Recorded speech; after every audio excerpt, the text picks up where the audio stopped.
Russian રાષ્ટ્રપતિ Putin 8મી વખત ભારતમાં પધાર્યા છે. જ્યારે પણ તેઓ ભારતમાં આવ્યા છે ત્યારે ભારત રશિયા સંબંધો વધુ મજબૂત થયા છે. રશિયન રાષ્ટ્રપતિ વ્લાદિમીર પુતિનની 2 દિવસની ભારત મુલાકાત બંને દેશના સંબંધોમાં નવા અધ્યાયનું પ્રતીક છે, જેણે રક્ષા, પરમાણુ અને ઉર્જા ક્ષેત્રોમાં 2 દાયકાથી વધુના મજબૂત સંબંધોને આકાર મળ્યો છે. આ વખતે પણ પુતિનનો પ્રવાસ ભારત રશિયા બંને માટે અનેક ફાયદા લઈને આવી શકે છે.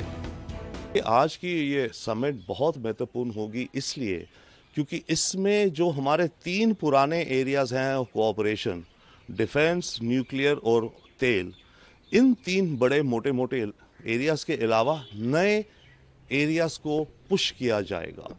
शिप बिल्डिंग आर्कटिक में मैरीटाइम कॉरिडोर व्लादिवोस्टोक चेन्नई कैसे होगा, इंडिया का FTA रशिया नहीं बल्कि यूरेशिया जिसमें कि ये कजाकिस्तान, तुर्कमेनिस्तान वगैरह आ जाती है, राइट, उनके साथ हमारा FTA.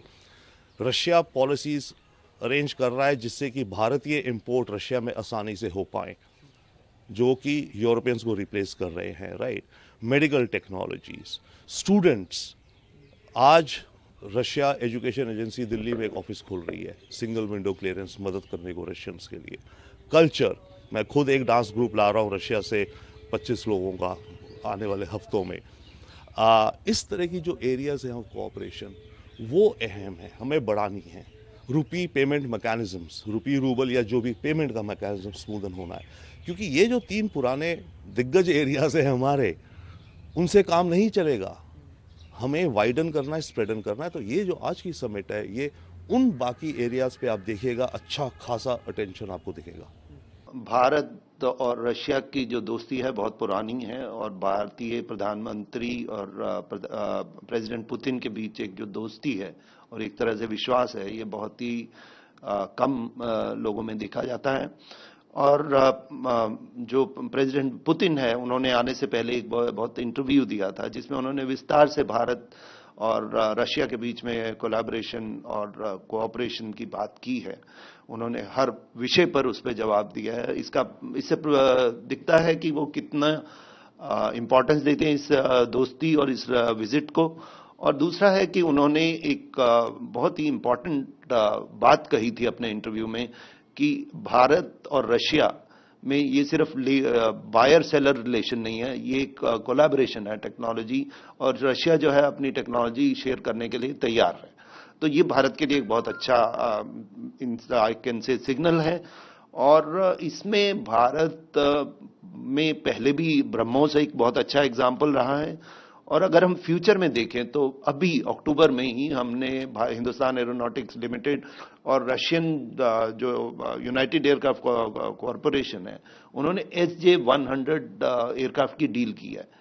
SJ-100 इसलिए भी इंपॉर्टेंट है कि भारत का सिविल एविएशन सेक्टर, उड़ान स्कीम और रीजनल और पड़ोस देशों के साथ कोलैबोरेशन जो है बढ़ रही है. ये 100 सिंगल आयल एयरक्राफ्ट है. तो ये एक बहुत बड़ा फ्यूचर कोलैबोरेशन का पार्ट मुझे लगता है.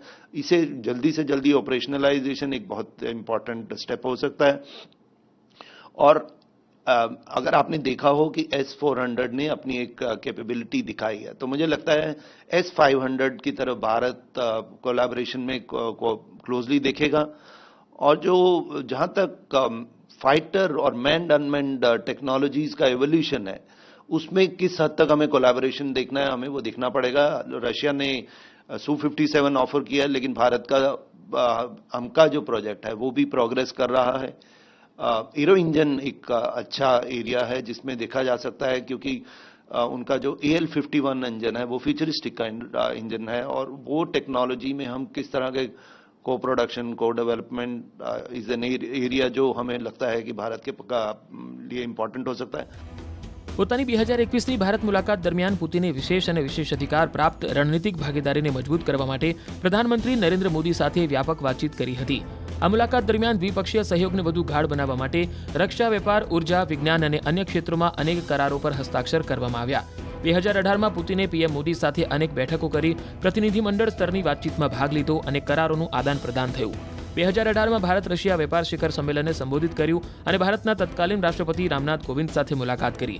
2016માં રાષ્ટ્રપતિ પુતિને બ્રિક્સ શિખર સંમેલન અને વડાપ્રધાન મોદી સાથે 17માં ભારત રશિયા વાર્ષિક શિખર સંમેલન માટે ગોવાની મુલાકાત લીધી. આ દરમિયાન દ્વિપક્ષીય સંબંધોની સમીક્ષા કરવામાં આવી અને મુખ્ય કરારો પર હસ્તાક્ષર કરવામાં આવ્યા. 2014ની મુલાકાત દરમિયાન પુતિને પ્રધાનમંત્રી મોદી સાથે 15માં ભારત રશિયા વાર્ષિક શિખર સંમેલનમાં ભાગ લીધો, જેમાં દ્વિપક્ષીય સંબંધોને મજબૂત કરવા માટે દોસ્તીનું વિઝન રજૂ કરવામાં આવ્યું હતું. બંને નેતાઓએ ઉર્જા, રક્ષા, ટેકનોલોજી, વેપાર, સંસ્કૃતિ અને વૈશ્વિક રણનીતિક મુદ્દાઓ જેવા મુખ્ય ક્ષેત્રોમાં સહયોગ વધારવા પર સંમતિ દર્શાવી હતી. 2012માં પુતિને દિલ્હીની મુલાકાત લીધી અને તત્કાલીન વડાપ્રધાન મનમોહન સિંહ સાથે પ્રતિનિધિમંડળ સ્તરની વાતચીત કરી અને મુખ્ય કરારો પર હસ્તાક્ષર કર્યા. તેમણે યુપીએના અધ્યક્ષ સોનિયા ગાંધી અને લોકસભામાં વિપક્ષના નેતા સુષ્મા સ્વરાજ સાથે પણ વાતચીત કરી હતી. ભારત અને રશિયાએ 2002 અને 2004માં તેમની મુલાકાતો દરમિયાન રણનીતિક ભાગીદારી, અવકાશ સહયોગ, ઉર્જા, બેન્કિંગ અને શહેર સ્તરના સહયોગમાં મુખ્ય કરારો પર હસ્તાક્ષર કર્યા. બંને દેશોએ દ્વિપક્ષીય સંબંધોને મજબૂત કરવા માટે રાજનીતિક અને સત્તાવાર પાસપોર્ટ ધારકો માટે વિઝામુક્ત મુસાફરી પર પણ સંમતિ દર્શાવી હતી. વર્ષ 2000 પછી પુતિને ભારતની દરેક મુલાકાતે લાંબા ગાળાના પ્રોજેક્ટને પ્રોત્સાહન આપ્યું અને બંને દેશો વચ્ચે વિશેષ અને વિશેષ અધિકાર પ્રાપ્ત રણનીતિક ભાગીદારીને મજબૂત કરી છે. આ વખતની મુલાકાત પણ અનેક રીતે મહત્વની સાબિત થઈ શકે છે.